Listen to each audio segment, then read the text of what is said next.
বিশ্বে এখন করোনা মহামারী চলছে। আমরা এই করোনা মহামারী থেকে বাঁচার জন্য সবাই মাস্ক ব্যবহার করি এবং মাস্ক ব্যবহার শেষে অনেকেই আমরা যত্রতত্র মাস্কটাকে ফেলে দিচ্ছি। এক পরিসংখ্যানে বলছে বিশ্বে প্রতি মিনিটে 30 লাখের উপরে ওয়ান টাইম মাস্ক আমরা যেখানে সেখানে ফেলে দিচ্ছি, আর এতে করে আমাদের পরিবেশের মারাত্মক বিপর্যয় ঘটে।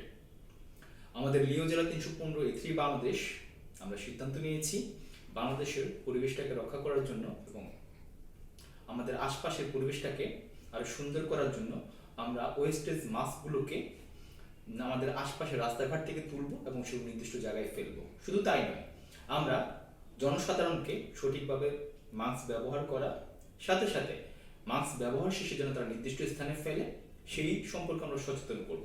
আমরা চাইবো, আমরা একটা কাজ শুরু করেছি, আমাদের দেখে অন্যান্য লিওরা এবং অন্যান্য তরুণরা যেন আমাদের পরিবেশটাকে রক্ষা করার জন্য এগিয়ে আসে।